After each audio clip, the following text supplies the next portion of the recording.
This is a story called Coming Down.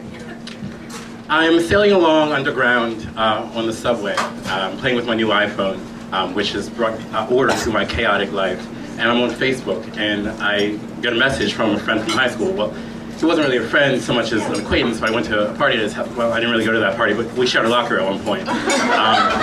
And he writes, sorry you missed the reunion. I had just purposely missed our 10-year class reunion because I didn't really know what to say or what would go on there. I imagined conversations would go something like this.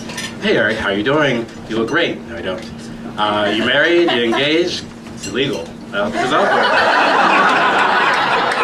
You seen anybody? Clearly not.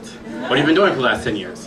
Drinking. I wasn't really interested in having that conversation play out half a dozen, 2 dozen times over the course of an evening, so I avoided it. Amazingly enough, however, the email that I got from the friend from high school followed those same lines. Sorry you missed the reunion. What have you been doing? Tell me about your life. And I immediately went back, riding along on the subway underground eastward toward my house, to a moment when we met each other on the street, ran into each other on the street about 4 years ago in Baltimore, where I'm from.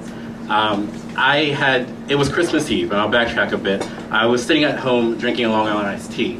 According to my journal at that time, I had started drinking on the 2nd of December, and I didn't get sober until around New Year's.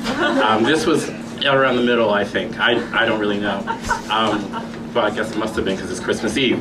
So I'm drinking on Long Island. My friend James calls me. He's like, do you want to go and kill the town? And I said, yes, it's Christmas Eve. Absolutely. I thought you'd never ask. I finished my Long Island, and we go out, and we destroy the town. We are running from bar to bar. We're chatting up with drag queens. We're trying to get a dog drunk. We're doing all this crazy shit.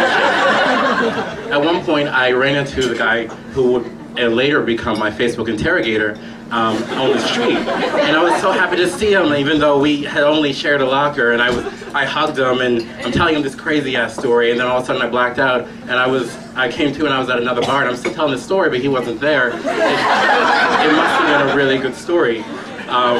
We just killed the town. I started tabs at 6 different bars, just leaving cards everywhere, Christmas cards. And eventually we got thrown out of the last bar around 2 a.m. So my friend James and I piled into his car, and we headed home. He drove.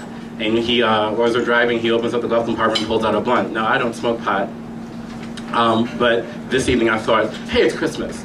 So I'm smoking this blunt like it's a cigarette, and all of a sudden, he's hilarious, and I'm hilarious, and I'm laughing so hard that I'm screaming, and I'm pushing against the dashboard like it's going to come and hit me, and is there someone else in the car? I think there's someone else in the car. I'm putting my head out the window. The wind is whipping at my face. Oh, call your friends, call your friends. We should have spaghetti. I'll make spaghetti at my house. Finally, he unloads me at my front door, and I tumble into my house, and I'm feeling on top of the world, because I look around my empty living room with no furniture. I'm living in my parents' basement at that point, and I look at my sink full of dirty dishes, and I look at the presents that I haven't wrapped for them, my parents and my brothers, which all I have in my house at that point is the Sunday paper and packing tape from when I was supposed to move to Hawaii. And all of this amuses me because I'm on top of the world and nothing could be better. My life is great. And so I fall into bed, and I fall through the mattress and through the ground and down under the Beatles cellar, and I stay there for years and years. I think of this, all of this, as I'm riding on the subway eastward, still underground, and I think I can't really figure out how to put this in a Facebook message.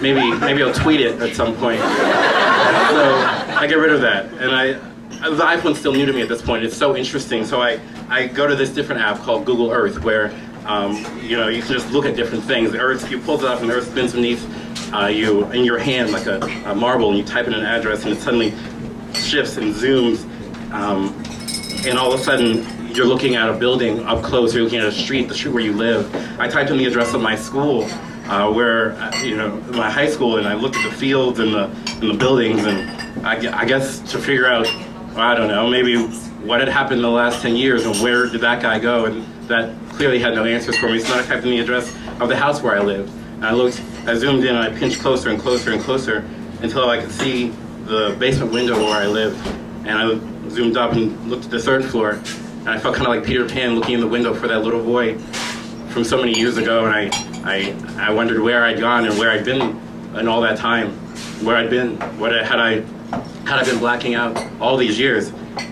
And I tried to find the answers, and clearly they weren't coming, because this is an iPhone. It's not magic as much as it seems like it is. So as I sailed eastward underground on the train, I pinched closer and closer. From above, looking down, my fingers pressed against the glass. Thank you.